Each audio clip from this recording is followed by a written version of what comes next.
Bien, buenas tardes. El trabajo que vamos a realizar es parte de un análisis por parte del autor Rubén Darío, exactamente en el cuento del Rey Burgués. En primera parte hay que mencionar algunos datos importantes del autor. Rubén Darío nace exactamente en el año de 1867 en Nicaragua. Va a tener diferentes facetas, fue poeta, periodista, también tuvo unos cargos diplomáticos. Y lo más revolucionario que este autor trabaja es iniciar una nueva corriente literaria en Latinoamérica, exactamente llamada el modernismo. Y esta corriente ve el tema estético como prioridad, ¿no? La corriente del modernismo nace en el año de 1888, tras muchas influencias por parte de Europa. El autor ve como el contenido central la parte de la estética, ¿no? El arte por el arte. Este libro azul revoluciona la literatura latinoamericana y va a tener muchos seguidores. Dentro de ellos pueden ser seguidores peruanos, como Abraham Valdemar, José Santos Chocano, César Vallejo, etc. Respecto al contexto histórico en el que se publica Azul, América Latina tenía una fuerte transición cultural, ¿no? Y de hecho es lo que marca también el modernismo, pues además de tener este interés en lo estético, también intentaba crear una identidad propia, ¿no? Como dice Octavio Paz, el modernismo se da porque América Latina estaba siendo negada en cuanto a lo estético. De igual forma, José Martí también dice, ¿no?, que el modernismo intentaba ser la oposición de la oligarquía, del europeo. Entonces, siempre intenta tomar formas, el exotismo, las descripciones que tiene, las formas lingüísticas que tiene, también van a esto, a la oposición. Ahora bien, el cuento que vamos a analizar, El Rey Burgués, se encuentra dentro del Libro Azul, que fue el primero publicado por Rubén Darío. Este está compuesto por 10 cuentos y por 26 poemas. Y lo curioso de este libro es que tuvo dos prologuistas. En su primera edición fue José Martí quien lo prologa y quien califica a Rubén Darío, que tiene un talento particular que abre una senda de esplendor para nuestras letras. Y el segundo prologuista fue Eduardo de la Barra, quien habla de la obra de José Martí como una admirable en su factura, pero que pareciera orbitar más cerca de París que de Valparaíso, puesto que ésta se publicó por primera vez en Chile. Ambos prologuistas reconocen la innovación formal y estética de Darío, pero se diferencian en que Martí celebra la universalidad del poeta, a diferencia que de la Barra critica el alejamiento de las problemáticas sociales de América Latina y su acercamiento más a Europa o más a una finalidad netamente estética. Bueno, pasamos a la parte del análisis narratológico en sí, ¿no? Sobre los recursos literarios que podemos encontrar en el cuento El Rey Burgués. Primero, la elipsis, ¿no? Identificamos esta omisión deliberada de algunos detalles para resaltar la tragedia del poeta. Por ejemplo, el cuento no detalla explícitamente el sufrimiento físico del poeta antes de su muerte, ¿no? Simplemente ya se murió, lo pone así, dejando al lector imaginar la crudeza de su miseria con otros recursos literarios. No solo intensifica la emotividad de la narración, sino que también refuerza la crítica hacia la indiferencia de la sociedad materialista, representada por el rey, claro. Un ejemplo clave es este pasaje en el que describe al poeta muriendo al amanecer, ¿no? Donde su muerte se menciona brevemente sin narrar los detalles previos. Al amanecer el poeta yacía muerto bajo la nieve con su lira rota a su lado. Esta omisión hace que la escena final sea aún más impactante y simbólica. Justamente dentro también de las figuras literarias podemos rescatar las sinestesias que están presentes en el cuento. Al describir las posesiones del rey nos mencionan cisnes de cuello blanco antes que por los lacayos estirados, ¿no? Nos están mezclando o combinando la conexión sensorial con la elegancia del signo, de los con el signo del cisne. Y además hay otra sinestesia de fácil reconocimiento que es el vino de oro que hierve, ¿no? Nos están combinando lo visual, el color del oro, con el tacto, con lo que nos transmite al hervir algo, ¿no? Lo sonoro y lo visual. Otra parte importante de este cuento del rey burgués es las diferentes connotaciones que se van a ver a lo largo del relato. Una parte esencial son esas figuras, ¿no? Esas figuras retóricas llamada metáfora.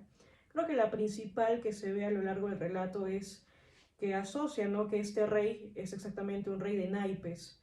Se podría ver una contradicción a la imagen de rey, ¿no?, a la imagen de autoridad o a la imagen de poder, ¿no?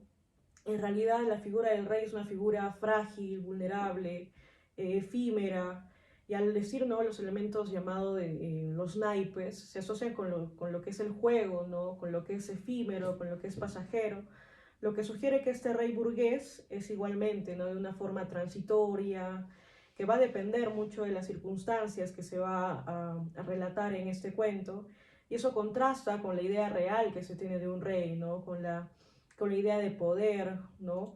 Otra también asociada a esta mención es el juego y el azar. La referencia a un rey de naipes implica que la vida del rey burgués es como un juego, ¿no?, donde las decisiones y su destino pueden ser influenciados por ese albur, por ese azar. Veo yo que Darío hace un tipo de crítica a esta sustancia, donde el rey también es de carácter superficial. También podríamos mencionar la parte de una falta o una carencia de autenticidad, ¿no? Al compararlo con un rey de naipes, Darío sugiere que el rey carece de esa autenticidad, de ese verdadero poder que se va a ver en lo real. También vamos a ver un simbolismo en esta parte, un simbolismo por la carencia, por la decadencia. Puede simbolizar la decadencia exactamente de la aristocracia, de la nobleza, de una cultura donde se ve en el relato el materialismo, ¿no? Y esta superficialidad va a prevalecer en todo este cuento. El rey burgués, al ser comparado con un rey de naipes, se convierte en un símbolo de un sistema que va a perder su esencia, ¿no?, su profundidad. Sí, justamente en línea a ello también se nos, se nos dan metáforas al entregarle al poeta un organillo para que haga música mecánica y el mismo rey le dice ya basta de ideales, y lo condena a una producción mecánica. Pero para ahondarnos en ello creo que es importante hacer una descripción somera de la estructura del cuento. Podemos dividirlo en 5 partes, en una introducción donde es el autor quien nos presenta el cuento, y aquí empiezan las dicotomías que están presentes a lo largo de toda la narración. Nos dice que va a contar un cuento alegre, pero como sabemos este tiene un desenlace fatal. La segunda parte del cuento nos habla acerca del rey y la descripción del rey a través de los objetos que tiene. La tercera es la llegada del poeta y la descripción del poeta no a través de sus pertenencias, sino a través de su experiencia. La cuarta parte sería el desenlace fatal, la muerte del poeta, y la quinta parte es la conclusión a manera de moraleja que nos da José Martí. Bueno, la primera que hemos visto importante resaltar es la dicotomía gracia y cómico, ¿no? Es interesante el cómo estos aspectos potencian la ironía del cuento, ¿no? El cuento prácticamente está tejido en ironía. Como mencionabas, la melodía del organillo, de ese aparato, ¿no?, se supone que debería representar belleza y arte, pero se convierte en un elemento grotesco, por lo que simboliza, ¿no?, y en el contexto de la fiesta burguesa, ¿no? Es pues ese aparato el que esclaviza al poeta. Y entonces esto de alguna manera trivializa, ¿no?, como al poeta como un entretenimiento inútil. También el lujo y la superficialidad del rey frente a la pureza artística del poeta, ¿no? Esta dualidad cierra al final con el tirirín del organillo, un sonido aparentemente ligero que contrasta con la tragedia final del cuento. Otra dicotomía que se evidencia en el relato es propiamente el título, ¿no? El rey burgués. Es más, podríamos calificarlo como una figura de oxímoron. Otro que se ve en esta parte del título es que el rey es presentado como una figura de poder, ¿no? Como una figura de un poder absoluto, que va a estar rodeado de lujos, que va a estar rodeado de riquezas, en un palacio que podríamos catalogarlo como soberbio, un estilo de vida que es muy extravagante. Lo describe, ¿no? Con trajes caprichosos, en contraste al burgués que se va a ver con una clase más interesada, ¿no? Que podría hasta representarse con el comercio, el pragmatismo. Y también otra parte que se ve en esta dicotomía de rey burgués es la apreciación que se va a tomar en el arte. El rey, a pesar de que es superficial, como se menciona en el relato, tiene un aprecio por las artes de manera especial, ¿no? Es más, él favorece a los que son creadores, a los que son artistas, y vemos entonces que este rey tiene un tipo de conexión especial con lo estético, que es lo que se ve en este libro, ¿no? Con el libro azul. Hay una conexión especial con lo estético, con la cultura. Sin embargo, esta forma de verse con tanta extravagancia no se puede ver con claridad, ¿no? En cambio, el burgués se ve como sí alguien que consume el arte, pero de una forma más utilitaria, no con una valoración tan especial, que busca más que todo la distracción, el entretenimiento, y no profundiza esa conexión con el arte. Sí, justamente en el cuento se describe que el rey tenía hacedores de diritambos y profesores de retórica, mas no tenía poetas. Entonces, incluso cuando se le presenta al rey, el rey no conoce cuál es esa especie de ser humano y le responden, es un poeta, ¿no? Como algo, como una especie nueva, desconocida. Y aquí es cuando el poeta empieza a narrar de dónde es, de dónde es que proviene, ¿no? Bueno, en línea a esto, estas diferencias entre las concepciones de vida que tienen tanto el rey como el poeta, nos encontramos en la dicotomía de idealismo y materialismo. A lo largo del cuento se describe y se esquematiza al rey a través de las posesiones que tiene. Se describen tanto los animales, se describe tanto el jardín que él tiene, se describe su palacio, se nos habla que tiene flores de lota o conchas de huevo, que tiene mariposas en las paredes para adornar. Nos menciona también que dentro de su palacio existen salones griegos que están llenos de mármoles, de musas, de ninfas, de sátiros. Entonces, todo esto nos lleva a un uso utilitario del arte, ¿no? En contraposición al poeta, que se identifica, como dije anteriormente, a través de su experiencia, ¿no? El poeta le dice al rey, yo he abandonado la inspiración de la ciudad malsana y desdeño el vino que embriaga sin dar fortaleza. Entonces, este poeta persigue el fondo más allá de la forma y como hemos visto también en clase, al escapar de la ciudad mundana, podríamos relacionarlo un poco más con el romanticismo europeo, ¿no? El romanticismo europeo que quiere irse, que quiere escapar a la naturaleza y evitar la ciudad y encuentra la ciudad como una muestra de la degeneración de la sociedad.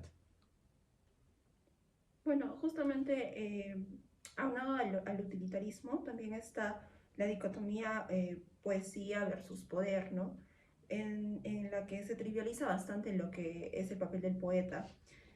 justamente es la crítica que hace Rubén Darío con el modernismo, ¿no? Porque el modernismo intentaba criticar el utilitarismo que se daba en la literatura, ¿no? Que tenía que tomar una parte política, sociológica. En cambio, se trataba de poner algo más estético para que contrarrestara lo utilitario, ¿no? En este caso, la poesía, al ser trivializada como mero entretenimiento, se ridiculiza muchas veces al poeta, ¿no? E incluso su propia muerte se muestra como algo cómico, se describe como algo cómico, ¿no? Y el poder que tiene el rey, mostrado con muchos elementos del exotismo, eh, suelen darle este carácter de grandeza, ¿no? Y el poeta, sin embargo, solamente lo que tiene, lo que posee son las experiencias, mientras que el rey tiene posesiones, ¿no? Y es dueño de su reino. Es importante también, yo creo, rescatar las características gramaticales que Rubén Darío le otorga a cada personaje de su cuento. Cuando nos habla del rey, siempre nos habla en pasado indefinido. Todas las escenas o los resúmenes, las descripciones del rey están marcadas por verlos en este tiempo, ¿no? Nos dice, el rey tenía, un día llevaron una rara especie. Nos dice, el rey subía por una escalera llena de columnas. Esta escalera tenía a los lados leones de mármol. En cambio, para referirse al poeta, nos dice, el poeta quedó muerto, el poeta era un pobre diablo. Entonces, esta separación o este uso distinto de los tiempos gramaticales también nos puede indicar que la posición o la identidad del rey siempre era voluble, ¿no? No nos da una concreción en el tiempo específica, en cambio con el poeta sí.